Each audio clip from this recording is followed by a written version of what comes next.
Yo, yo, yo. Welcome back to White Dads Can't Jump. Here we are with the main man, Chad. Hey. All right. So we've got a pretty fun and exciting episode tonight. Just a dynamic duo tonight. Yeah. Sorry to disappoint. So Connor, we're at our house. We are getting ready for camp. Okay. So at the end of the month, Claire she was on a waiting list for a year and found out then that she would be accepted the next year. So we've been in 2 years of suspense waiting for her to go to camp. What kind of camp we talking about? So it is a camp up in North Carolina. For those of you on the live video feed, we apologize. You just got a whole lot of link in your life. For those of you not watching, good on you. Okay, so at our house, anyways, we are preparing to go to North Carolina for a girls' sleepaway camp, and that is lengthy. We have entire checklists and to-do lists. There are things that you have to buy that you never thought you would have to buy. No doubt. Tales of camp from all directions, trying to sort through all the information and the misinformation to figure it out. But two things that come to mind real quick. Hit Parent Trap. Yes, it's in and that vein. Friday the 13th. So I feel like okay, Chad's still on last week's episode. He'll catch up. one of two ways this is going to play out. Either she's going to meet her long lost twin, or which I'll be damn interested in finding out about. That'd be a real good story. That would be a great episode. I'm excited for that one. That would be a mic drop moment. Yeah. It would be a 3-minute episode. We'd get to the end, and then I'd be like, well, that's it. So, yeah. So, the list keeps growing. I keep getting shown Amazon lists of new things that we need that I felt like we were living without, but I was wrong. And so now Connor is now, of course, the topic of conversation switches to when Connor inevitably goes to the sister, cousin, some relative camp. That's the boys' side, right? So this is the girls' camp, and then there's the boys' camp. Well, Connor is 6, and there is a boy that goes to school with him that is 5.5. So the moms are talking, and the mom says, "That's dangerous." I mean, perpetually. The moms are talking, and they say, "Hey, I think that Connor and my son should go at the same time."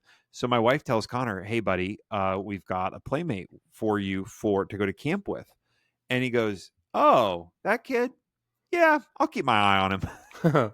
Connor, you're 6 months older than him. I think that you guys have about the same grasp on the situation. But at that age, that's a larger percentage of life. And the main man, Connor, is clearly well aware of that because he's willing to help this kid out just, out of the goodness of his heart. Good for him. Yeah, absolutely. The only other news you missed over the weekend is went out. Have you ever done any family grocery shopping? Have you all just put yourself in the car to go to the grocery store together? All the time. Oh, literally. It's like an outing. Yeah. It's like, hey, we're going to Aldi. Especially since the new one opened near the house. So I mean that's been a couple time excursions. You gotta get the lay of the land. I'm surprised that hasn't made the show up to this point. Yeah, it's great stuff. Marvelous content. Yeah. So for us, it happens, but less frequently. Kristen oftentimes bugs out on her own. So we're all piled in. We go to the car. We have this fantastic trip. I've managed to keep the kids away from the deli cookie at Publix. We get some healthy stuff. We're back. And we are back to a blood bath. Okay. Literal or financial? Literal. Oh. Financial. Okay. Right. No. Literal. Rowdy the dog has taken, we got a 13x9 glass dish and we made a cake in it. He has pawed it off of the counter. It has boom hit the ground, shattered into a million pieces, glass everywhere.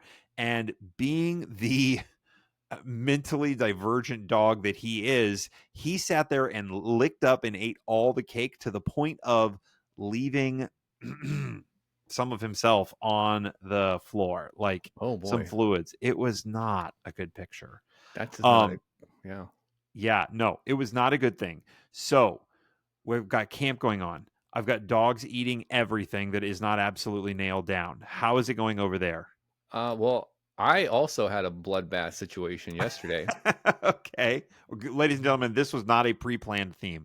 We literally So hopped no. on and pressed the button. So So I was we were cleaning out the garage yesterday to just try to rearrange and make it a little more usable, yeah. and came across a couple old floor tiles that we still had. Uh-huh. So I was trying to move those, and they broke, and then a shard caught me on the leg.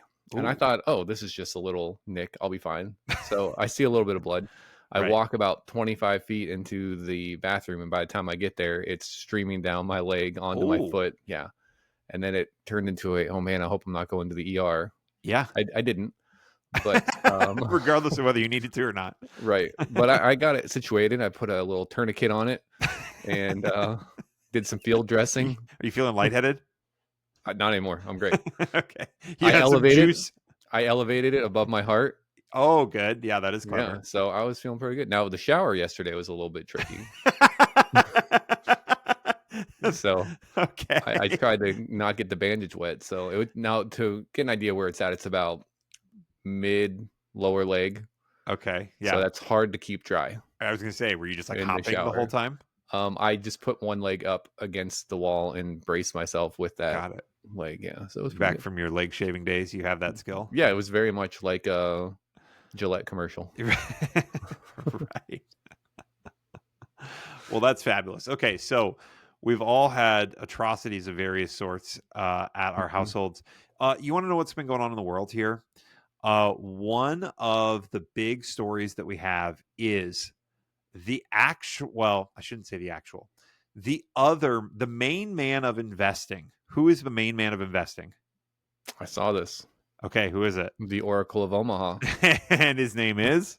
Warren Buffett. Yeah, right. Yes, the famous Chinese buffet owner all around. That's exactly 200 right. items. Yep. Yes. Not just Chinese food on those buffets, by the way. You can get everything. Pudding, tacos. Yeah, ice cream cups, ice cream sandwiches. What could go wrong? Great stuff. Why do we have a problem in America? It's unknown. Okay, so Mr. Buffett is greatest investor of all time. He is stepping down as the CEO of Berkshire Hathaway. He will continue on as the chairman of the board. So what is Mr. Okay, well, let's do a little backtrack here. Okay. Warren made his money by setting up a partnership that bought companies and distressed companies. They started distressed, and he called that his cigar butt mentality. He would look for companies that he felt like were way undervalued, but had like a couple more puffs left in them. Obviously, smoking didn't have the same connotation it did in the 60s and 70s when he was doing this. Right. So yeah, he would buy companies that have a couple more puffs left in them, meaning and this is how he got to be known, not only as the greatest investor of all time, but the greatest value investor of all time. And so he started that way, but actually him and his recently deceased partner, Charlie Munger, they went a full 180 on that. And in fact, Warren gives Charlie the credit for the 180. They stopped looking for distressed companies, and they said, listen, we're just going to buy quality. And that's what they continue to do. They branched out into stock, and they own equity in some of the largest companies. Okay, so quick trivia. Can you name any of the big companies that they own stock in? Well, I used to work at Geico. Right. They own Geico wholly. So, right. They own that wholly, right. And Dairy Queen. Very good. Dairy Queen. Excellent. Because we would get Dilly bars if we were good. We behaved ourselves. They would say, hey, guys. Like a self-serving treat. We got some Dilly bars. Right. I actually did get to meet Warren Buffett one time. You did? Yeah. So when I was at Geico, this was probably... was I still a good employee at this time? So this probably had to be 2008-ish, 2009. Right. And I had the highest customer service survey rate of our entire region. All right. Yeah, I was in the chairman's club. It was a big deal. You met the chairman. So we, as a region, we had the highest something. Okay. And so whoever had the highest, whatever it was, the highest in the Why region. didn't you just turn over and look at the award on your wall? Probably sales. Yeah. Maybe it was sales. No, this was a region-wide thing. So our region won something. And so the winner had Warren come and serve you a dilly bar. Oh. So we all went down. We all shook his hand. He gave us a dilly bar. And then we all posed as our little sections with him. Right. In a photo. And did you guys exchange words other than thank you for the bar? No. I don't know that we made eye contact. Okay, quick side note here. This is a total distraction. We are at the FBLA state conference this year, and I have made a friend with another advisor who's from a different part of Florida, and they are giving away the Advisor of the Year awards. And they are going to great length to explain why these people are great people, why they're great FBLA advisors. And I text my friend who is also new to the FBLA first year. And I say, that could be us next year. Right. And he texts me back and says, they don't even know I'm here. I said, yeah, me neither. So don't look for us on that roster. In fairness, with your roster, you're not really needed. True. We've got some top at least talent for another year. So we got some killers on that team. That's exactly right. So you met Warren. That's wonderful. Yep. And you and Warren go way back. Fun fact: his sister, owned a house in Fredericksburg, which is where I was at in Virginia, on one of the streets there, and it was prominent. And she was a big benefactor of the area. She would like wave at the commoners as they went by. Yeah. Throw money at them. Let them eat cake. Yeah. Yes. So then a couple of Warren. What does Warren drink? This is one of his biggest stock holdings. Oh, I know this. It's he's Coke, right? Yes. Yeah. What brand or what type of Coke? Oh, I should have known this too, because basically you had to pledge your allegiance to Warren Buffett when you get hired. Well, right. Geico. Yeah. Diet Coke. That's Trump. That's Trump. Cherry Coke. That was my next guess. Mr. Cherry Coke, and literally is known to drink 5 Cherry Cokes a day. That seems unhealthy. Well, and he, again, everybody, his best friends, Bill Gates, his best friends all say he eats like a child. I mean, he does not eat a vegetable. He just eats, whatever he wants, which is typically some cut of meat and a Cherry Coke. But, he's made it to 94. So whatever. Wow. Doesn't he have like a 60-year-old wife? Well, okay, that's another road that we can go down. She's considerably younger, right? So he married his original wife, and they were together until the day she died. Mm-hmm. However, 15 years into that relationship, after they had kids, he began seeing another woman. Mm-hmm. And so he actually, because of how friendly he is, he literally went through the Dale Carnegie How to Win Friends and Influence course. Mm-hmm. That was led by Dale at the time. And apparently it worked really well for him, because he was able to successfully thread the needle on the wife and the other wife. I don't know what technically he refers to her as. Well, I mean, in fairness, I'm sure the billions of dollars it helped to smooth things over. Did something to it, yeah. There's a reason Kobe hasn't gotten divorced. Yeah, things happen. Big rings, all sorts of things. That's right. Yeah. So, so there's been 2 women in his life and his children. Well, that we know about. Trust again with the billions. If anybody even thought there was a chance, they would have raised their hand. Yeah, well, because didn't Bill Gates? He got hit with some accusations from some Microsoft employees. So yes, that's right. He and really the issue there was, in our modern times, it was a power dynamic issue. Clearly, Bill's the boss, and it wouldn't be anything else. I mean, look at that guy. I don't know what you mean. He seems very handsome to me. Threaten him with malaria or whatever he's working on now. We're back to polio because we're not vaccinating for that anymore. Yeah. Hello. back to crutches. Okay. So how much is your main man, investor man, Warren worth today? I feel like these numbers have gotten so inflated from they're like NBA numbers. Yeah, because it used to be numbers. Like 30 billion was where you're at, and you're the top of the food chain. Now you're in like the threes. I would say 110, 115. Wow, nicely done. 170. Oh. And that does not include the money that he's given away, because he has already started bequeathing money.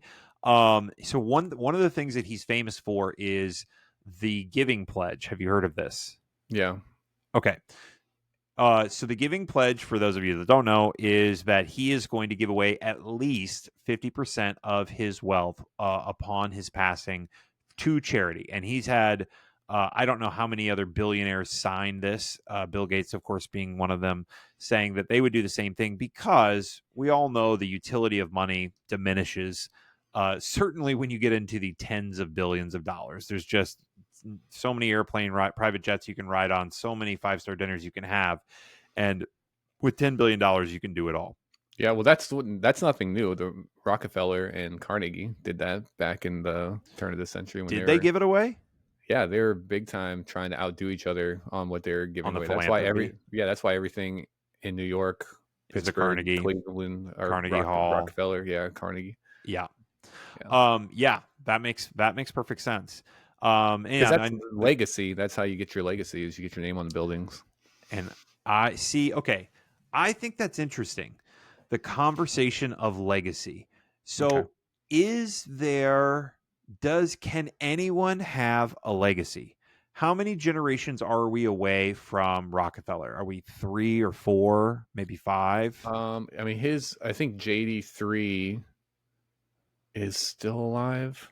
Okay. So 3 maybe generations? not. So maybe 4 generations. 4. I mean, he was in the late 18s. So Name one other guy other than Rockefeller or Carnegie from that era. I mean, you could find some politicians if you're history interested. Right. Exactly. And but not like big names, because even like the Vanderbilts are gone. Essentially. Right. I mean, you have a university, but I mean, in terms of like a Vanderbilt has any influence on anyone. Oh, that would be a fascinating man on the street interview if you went to Vanderbilt and you're like, hey, tell me a little bit about the namesake of this university. Right. Ask a 19-year-old freshman that. I'm here for the beer. Yeah. It's who's the guy from CNN? He's a descendant. He's a direct line. Yeah, you're right. Anderson Cooper. Yeah. That's exactly right. So their generations managed to last 3 or 4 years, and they are the clear shining star of the exception. I mean, history plucks, 1 or 2 names in a generation that carry on. So my question is, in another 5 generations, will anybody know who the Carnegies or the Vanderbilts are? I mean, no, they'll know their name because the name will be on something, but they won't know who the people are. Bingo. I mean, I would go as far as saying that's the situation now. Yeah, right. Exactly right. There's no way a casual listener is going to be able to give you any type of accolades that the Carnegies or Vanderbilts or Rockefellers did or contributed to society. It's all fading away, which brings us to the idea of success. I mean, we're talking about Warren. Undoubtedly, he had financial success that, as you alluded to, may have helped him in his marital success. And clearly, though, he had a really good attitude about what he did. He knew, though, that he was never going to leave his money to the full boat. He was never going to leave the full boat to any of his kids, any of his relatives, any of his descendants. Yeah. Because, to put it bluntly, and this is more bluntly than he would have put it, because he would have had a charming way of saying it, is his God-given talent was the ability to allocate capital. He could invest it like nobody else. And I think that's fairly undeniable that he is the GOAT of investment. And he knew that his relatives weren't going to have that same skill set. And so, if I give you $1 billion, maybe $2 billion, then you're down the road, and that's all you need. Well, that's why companies that are successful don't go to the next of kin, because they bring in the people that know what they're doing. Because to that point, if you look at the Vanderbilts, you look at the Rockefellers, like all those people, by the time you get, I think they say like it's 3 or 4 generations before the money starts pissing away because they don't have the drive or the gumption to do what was done. Right. Granddaddy built it. Right. Dad took it over and watched Granddaddy build it, so had the respect for it and knew how to run it, so he ran it. But then once we get down to Dad's kids, right, they're less appreciative of what we got going here. And you've had a generation change regardless of what that is. Right. So you imagine if you had a grandfather. So my grandparents were born in the teens. Yep. So, I mean, the generation they came up through, the 20s, 30s, 40s, that has a much different formative years than when I was coming up. So, I mean, you're not even coming from the same world. Yeah. No, not even close. And yeah, not even close. And I think that part of that is just sort of the thinking of things. Like, for example, Warren Buffett bought his house in 1958 for $31,500. Yeah. Still lives there today. Yeah, I saw it on Aerial America. Great show. I watch that every Sunday. Shout out Smithsonian Channel. Dad, are we going to church? No, we're watching Aerial America. You've seen it 5 times. I don't care. You know what? The funny thing is, it's like my Slumdog Millionaire. Remember that movie? Yeah. So if I ever were on, yeah. So basically, the premise is he's on Who Wants to Be a Millionaire, and every question he gets asked, he goes back and gives like a flashback of why he knows the answer. Oh. And so if I was on a quiz show, it would just me sitting on the couch watching Aerial America would be my movie. Because there's so many facts. Why you know the answer. Facts and tidbits on Aerial America. I love it. Crazy stuff. But yeah, I don't remember where we're going right now because I got in my Aerial America mode. No, we're just talking about success and the idea that this guy who could clearly have whatever he wanted. Oh, right. His house. Fiscal responsibility. Let's talk about simplifying your life. Do you really think 6 homes makes your life more streamlined? Well, I mean, I think we had a perfect example in the last few weeks of successful in your position or being charismatic and likable, and which one takes you in different directions. Obviously, you need a combination of both. And I'm referencing the draft that happened a few weeks ago. Yes. With Shedeur Sanders. So he comes in. He is everyone top 5 big board.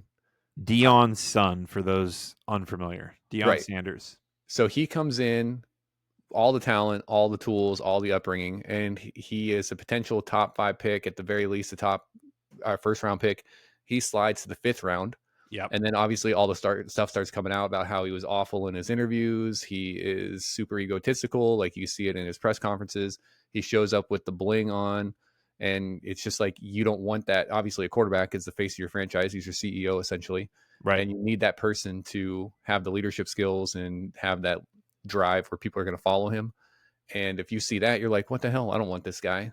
Yeah. And so you see a perfect example of like being likable, being charismatic is equally as important as being skilled in whatever you're doing. Absolutely. Because people want to be around. If people want to be in the room with you, then you can showcase your talents. If they won't let you in the room, then what are you going to do? It's so underestimated, the people skills. And let's actually look forward on this.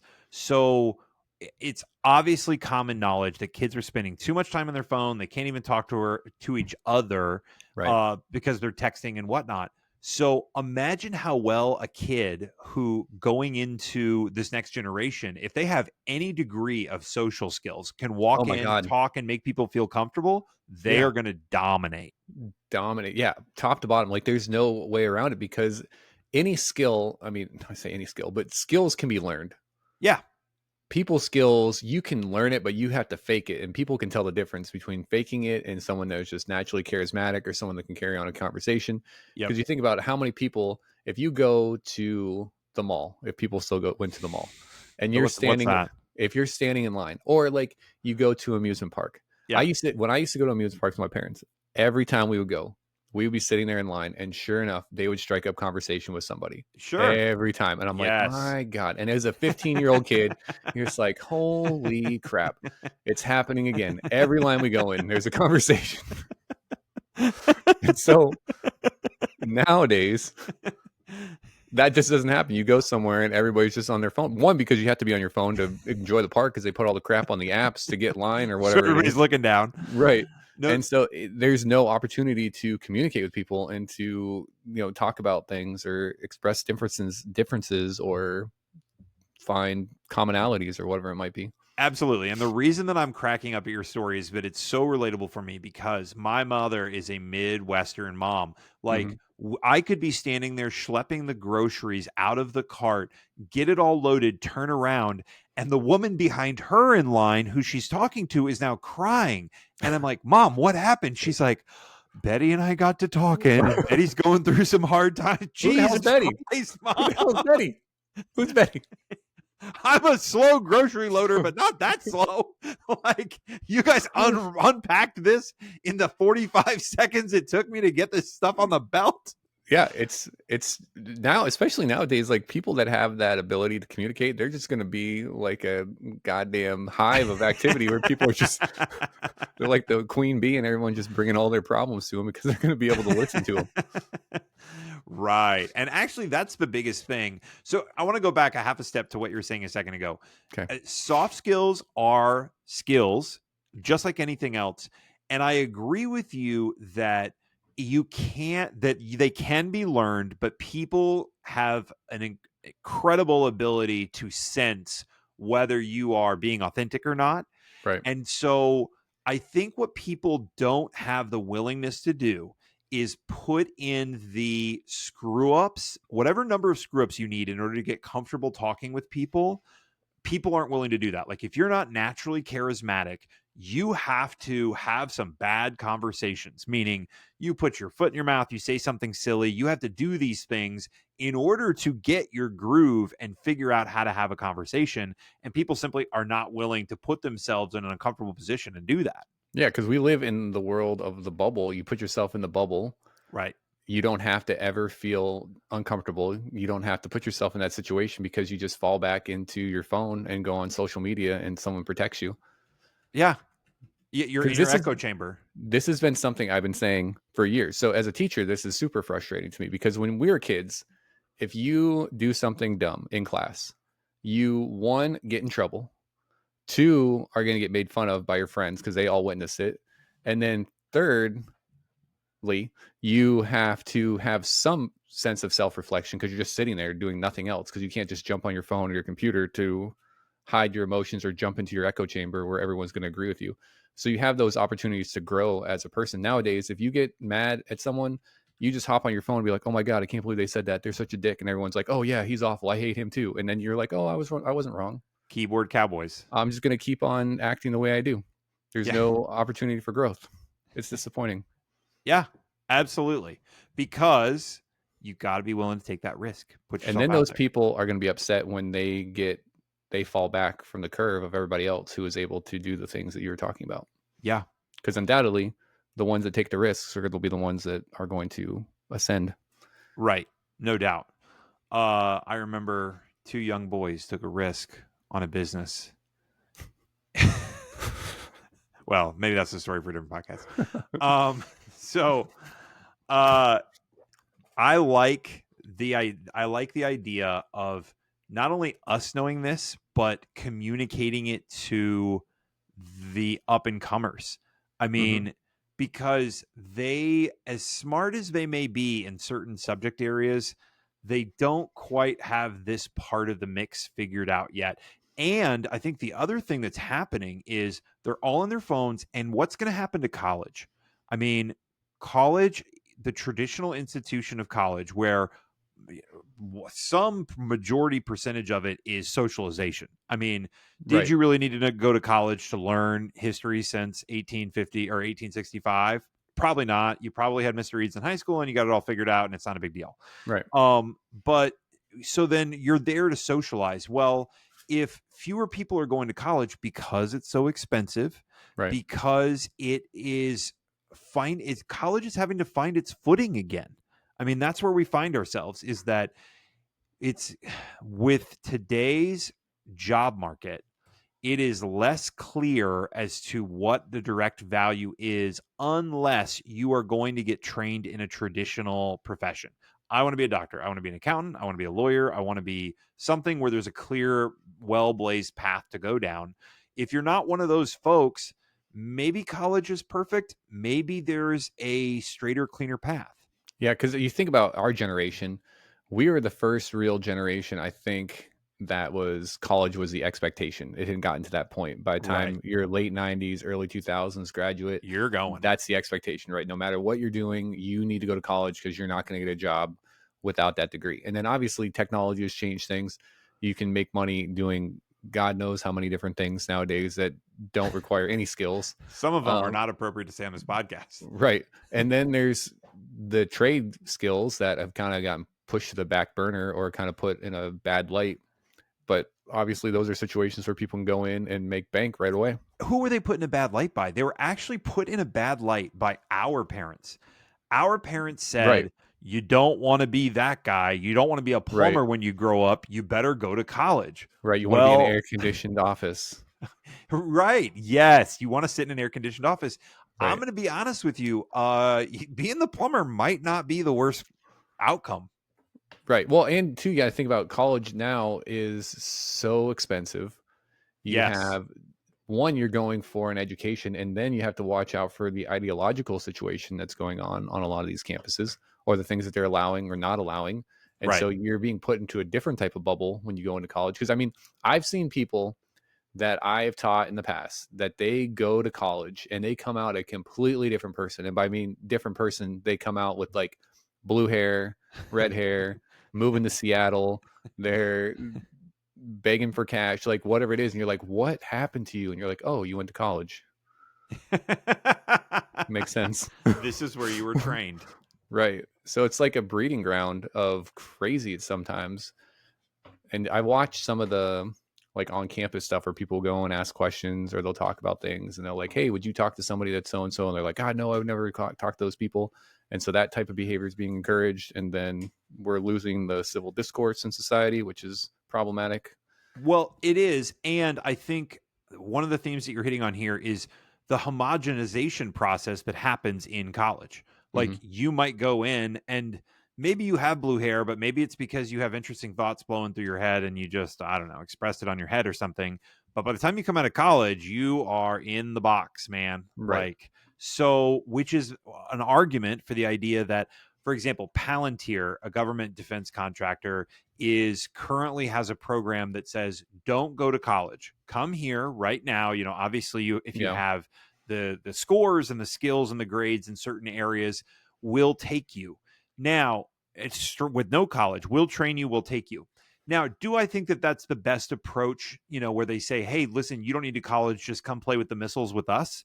I don't know. I don't think maybe 18 or 19-year-olds should be playing with, you know, the rockets and the missiles that Palantir is having, but at least it's a path for talented engineer STEM type folks where, you know, they're going to get paid well and they're going to be able to put their talents to use immediately without having to risk that homogenization process. Yeah, it's a weird thing because it's a balance in society between conformity and individuality. Right. Like you need to have a level of conformity to work in society. Right. For society to work. Like I know everyone loves diversity and diversity is whatever the buzzword is, but like you can only have so much diversity before it starts breaking the fabrics of society. And then you're like, oh, wait, what are we going to talk about? What are we going to do? We have no shared values. Or the age old. I mean, it's sort of like a donut that doesn't just have ends, but is actually a donut. It's actually like a donut that I'm going to get this. Hang on. Stick with me here. This is coming out. I swear. This, unlike a spectrum that just has ends, this is more like a donut. Okay, where there you go. Once everybody, maybe I need to go back to college. I think that should be a way here. You know, the irony being that if everybody decides to be individualistic and make their hair blue, well, once everybody paints their hair blue, now are you an individual or are you part of the conformity again? Right. I mean, it comes back to bite you in the butt at some point. Yeah, that's an interesting dynamic there, because that is true. Like, once you become the resistance only until you become the ones in power. Right, exactly. Until you're the majority. Right. And And now all of then a sudden, you're still acting like the resistance when you're the ones in control. well, until you start acting like the conservatives again, and now you're like, oh, I understand why they did it that way. Right. So it's a very interesting dynamic that carries on throughout time. Absolutely. So I have a question for you here. Okay. I then will have a question for you. Okay. Wallet Hub survey reveals that 90% of Americans feel tipping culture has become excessive. Yeah, I'm one of those people. For sure. Many tip out of obligation rather than appreciation. You don't have any particular stance on this, do you? So I used to think that, not I wouldn't say I used to think, but I like to think that my tip is always get a different job that pays better. More life advice. Right.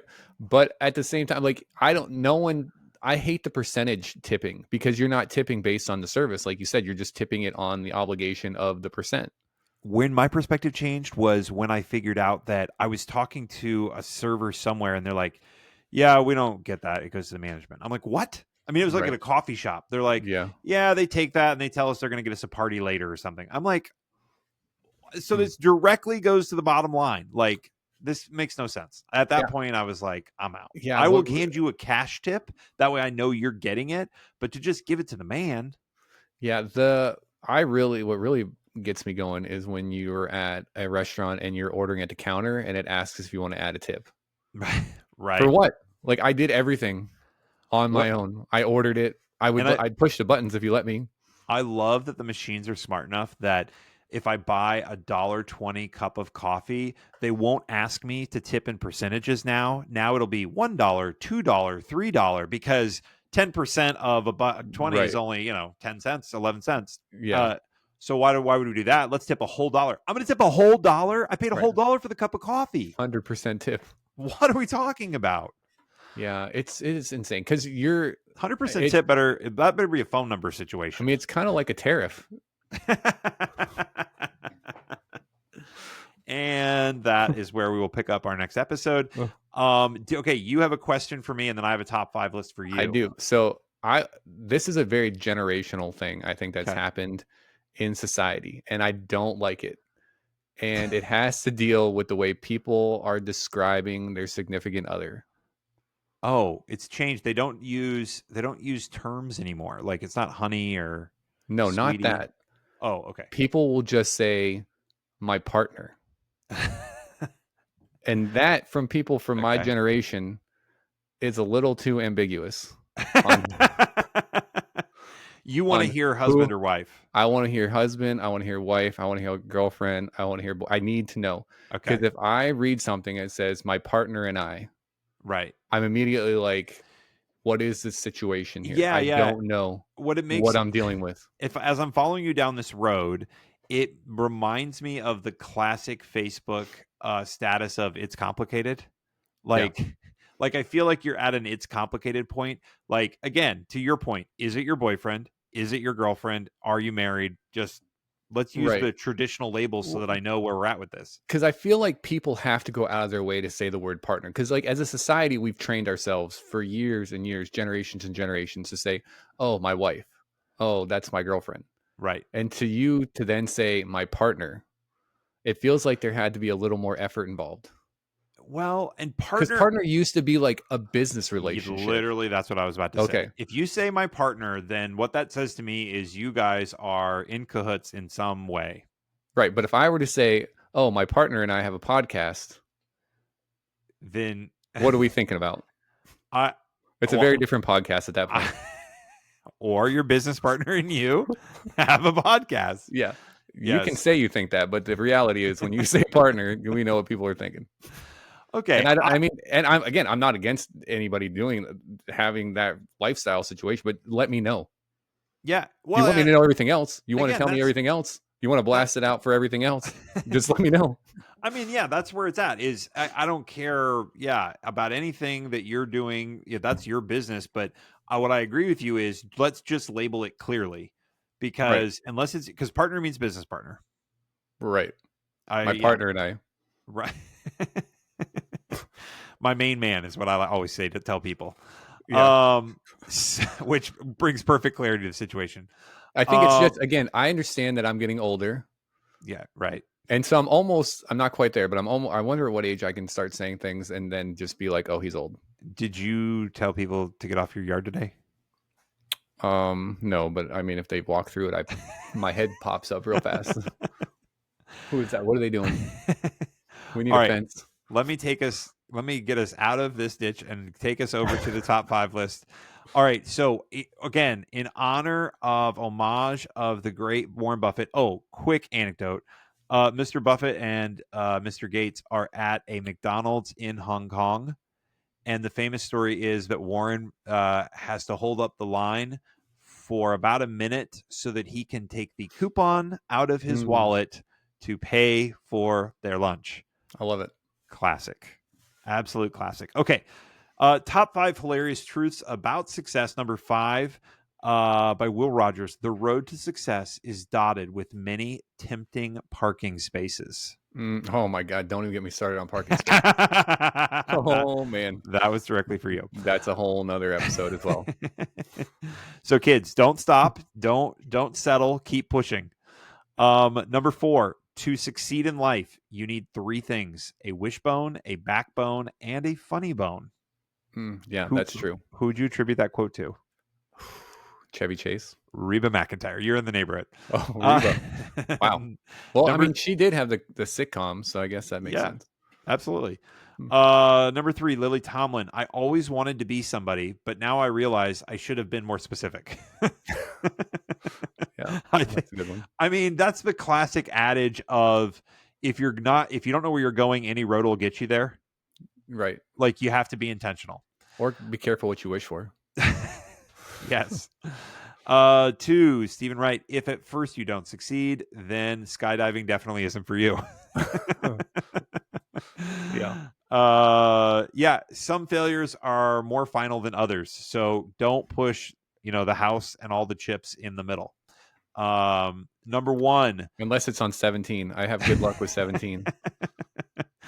Yeah. Good luck with that. The elevator to success is out of order. You'll have to use the stairs one step at a time. Oh, that's a tough one for people to understand. Absolutely. You got to grind. Because you think, hey, I've put out 7 podcast episodes. I should be an instant Why don't we have 2 million views? Right. Do you now walk around with a pen in your pocket so that you can autograph at any moment, or maybe a Sharpie? Not yet, but now that you mention it, and I might need to. That will do it for us this week. Main Man Chad, any other parting wisdom you'd like to leave? No, just be likable. Okay. Yeah. Be likable. Be likable and be good.